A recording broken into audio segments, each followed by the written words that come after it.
Olá, seja bem-vindo, seja bem-vinda a mais essa nossa conversa. Hoje o papo é sobre algo que, olha, mexe com a cabeça e com o bolso de quem desenvolve em Bubble, o tal do workload. Opa, com certeza. Entender isso a fundo não é só para deixar o app mais liso, mais rápido. Pode ser a diferença entre fechar o mês no azul ou levar um susto na fatura, né? Exatamente. É um ponto crítico. E para destrinchar isso, a gente está olhando aqui para a documentação oficial do Bubble, claro, que dá a base, né? Mas também para a experiência prática de um desenvolvedor que, tipo, cavou fundo nisso, sabe? Ah, legal. Alguém que botou a mão na massa. Isso. Ele compartilhou uns insights bem interessantes sobre como otimizar buscas, como pegar os dados de um jeito mais inteligente e, o que é crucial, mais barato. Perfeito. Então a nossa missão aqui hoje é essa: desmistificar um pouco o workload, ver o que é fato e o que é mito naquelas dicas de economia que a gente ouve por aí. Tipo a história das privacy rules. Exato. Será que usar a regra de privacidade é a mesma solução mágica para economizar o RU que falam? Ou tem pegadinha aí? E principalmente, que abordagens podem ser mais eficientes de verdade, pensando na performance e no custo? Bora investigar isso? Bora lá. Então, para nivelar todo mundo, começando pelo começo, o que a documentação do Bubble diz que é esse workload? O que são essas workload units, as Ws? Vamos lá. As workload units, ou Ws, são, tipo assim, a moeda de troca de processamento dentro do Bubble.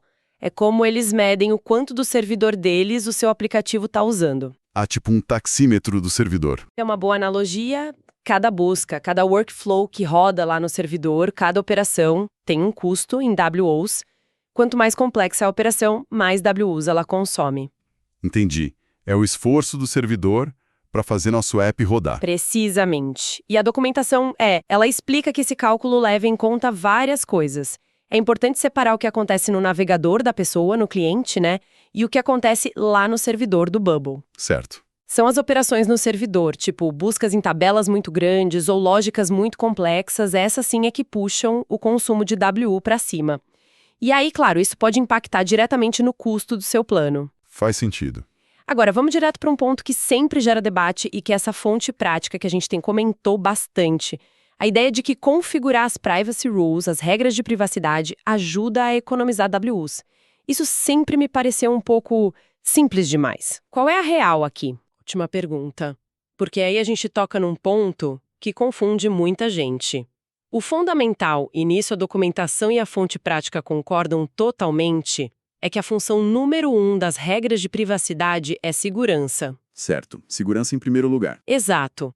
O objetivo delas é garantir que o usuário A só veja ou mexa nos dados que ele pode ver ou mexer. Ele não pode acessar os dados do usuário B, por exemplo. Elas segmentam o acesso. A estrutura delas já mostra isso, né? Aquela coisa da regra base, everyone else, e as específicas. Sim, geralmente você tem uma regra padrão, tipo, por padrão ninguém vê nada, ou todo mundo vê só o básico, e aí você cria regras específicas com condições que liberam ou bloqueiam o acesso para certos usuários ou em certas situações. Se o usuário não se encaixa em nenhuma regra específica, vale aquela regra base. E um detalhe que a fonte prática reforça bem. Quando você cria uma regra que permite acesso, allow, o Bubble te obriga a dizer o que acontece com quem não cumpre aquela condição, para não deixar brecha mesmo. Ok. A lógica da segurança tá clara. Mas e a economia de WUs? Cadê ela nessa história? Onde que a coisa não fecha? Ela não fecha, ou melhor, ela depende de como você busca os dados antes da regra de privacidade entrar em ação. As regras sozinhas, elas não fazem mágica para baixar o U. A economia ou o gasto depende de quão eficiente a sua consulta lá no servidor. Ah, então não adianta ter a regra se a busca é ruim. Exatamente. A fonte prática ilustra isso muito bem. Imagina que você tem uma regra de privacidade perfeita, super segura. Mas lá na interface do seu app, você usa uma busca meio ineficiente, tipo um do a search for, que não tem constraints boas e força o Bubble a olhar a tabela inteira no banco de dados. Mesmo que, no final, a regra vá filtrar quase tudo e mostrar só um pouquinho para o usuário. Mesmo assim, esse é o ponto. O servidor do Bubble primeiro faz aquele trabalho bruto de rodar a busca ampla. Ele precisa analisar, sei lá, milhares de registros na tabela, um por um.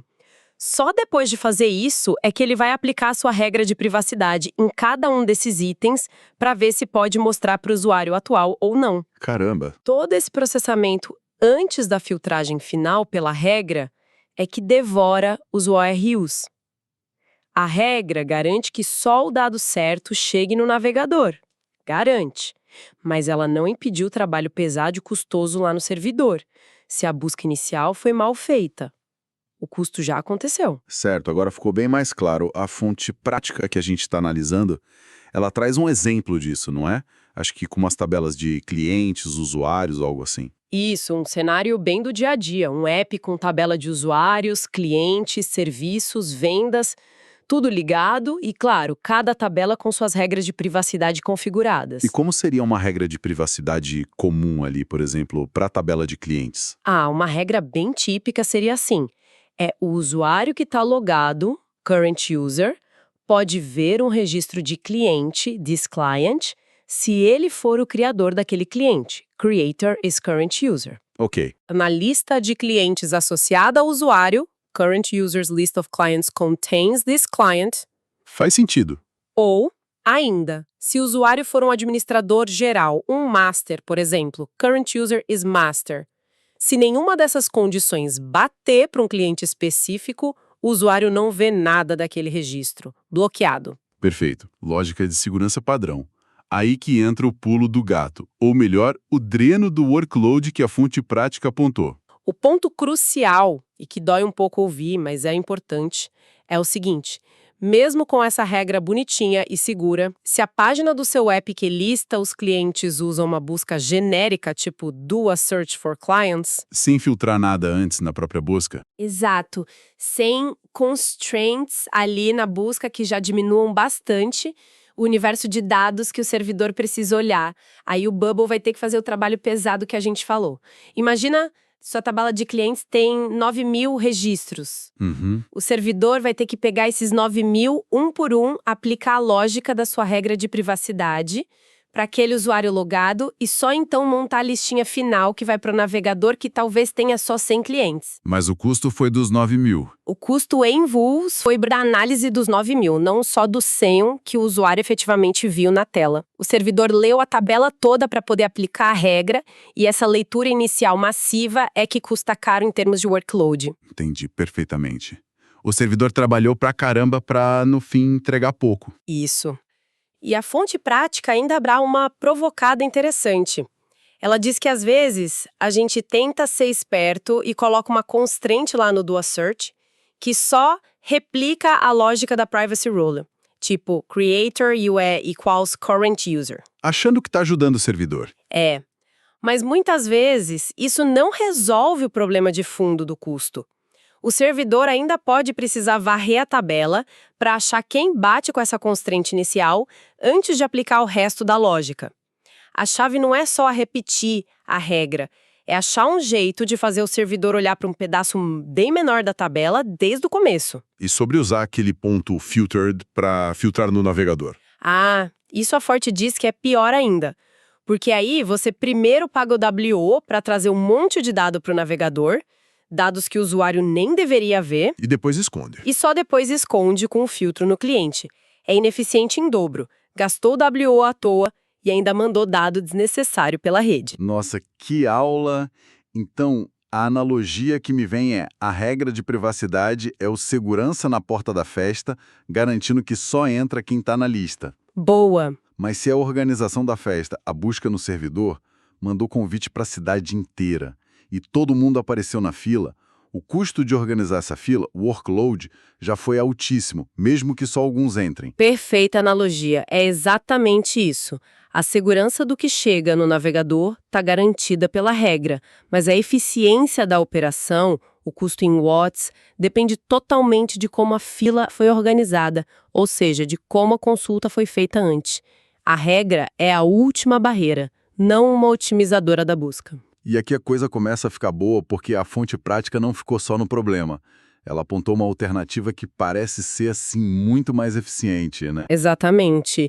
E o legal da solução que ela propõe é que é conceitualmente simples, embora precise de um bom planejamento lá na estrutura do banco de dados.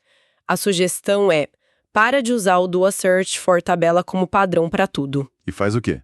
E busca os dados direto pelos relacionamentos que você já criou no banco. Aproveita as conexões entre as tabelas. Como assim? No exemplo dos clientes, como seria? Simples. Para listar os clientes que são daquele usuário logado, em vez de fazer Dual Search for Clients e aí colocar constraint de Creator equals Current User ou só confiar na Privacy Rule, você usaria direto algo como Current Users, List of Clients. Você pega a lista de clientes que está dentro do registro do próprio usuário. Ah, buscando direto no campo que já lista os clientes dele. Por que isso seria tão mais eficiente? Qual a mágica aí? A explicação da fonte é bem direta. E nesse caso, o Bubble não precisa nem sequer olhar para a tabela inteira de clientes. Ele vai direto no registro do Current User, acha aquele campo List of Clients e busca só os registros de clientes que estão linkados ali. Só eles. Só eles. Se o usuário tem 10 clientes naquela lista, a operação do servidor já começa focada só nesses 10. Ele não perde tempo nem recurso olhando para os outros 8.990 clientes que não tem nada a ver com aquele usuário. É uma busca tipo cirúrgica. Nossa, isso parece óbvio depois que você explica. Mas o impacto que a fonte diz que isso tem é gigantesco, né? Falando de uso e, consequentemente, de custo. Sim, a alegação é forte. Primeiro, em termos de segurança, para esse caso de listar meus clientes. É seguro por natureza, só pega o que está ligado ao usuário. Segundo, e aqui é onde o bolso sente a diferença, é drasticamente mais econômico em workload units. Quanto mais econômico? E viu economias na casa dos 50% a 70% ou até mais no consumo de WUs usando essa busca relacional direta. 50% a 70%. Isso é muita coisa.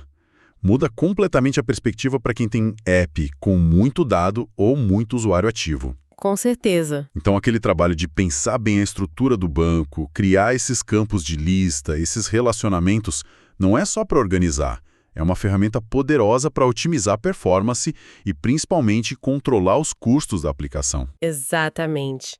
É curioso como a documentação oficial do Bubble até fala da importância de planejar o banco, dar exemplos e tal, mas essa fonte prática que a gente viu, ela conecta os pontos de um jeito muito claro. Olha, essa decisão aqui na modelagem impacta direto na eficiência da busca lá no servidor e de tabela na sua fatura no fim do mês. Otimizar como você acessa o dado parece ser tão ou mais importante do que só definir quem pode acessá-lo, quando o assunto é workload e custo. Essa visão é transformadora, realmente. E para quem está ouvindo agora e pensando, caramba, preciso ver isso no meu app, como é que a pessoa pode, na prática, checar essa diferença de consumo? O Bubble dá ferramenta para isso? Dá sim, felizmente. O Bubble tem ferramentas para a gente investigar isso e a documentação oficial até destaca elas. Tem o painel de App Metrics, que te dá uma visão mais geral do consumo de WUs do app todo. Um panorama, né? Isso. Tem também o Workload Monitoring, que é legal para ver a tendência ao longo do tempo.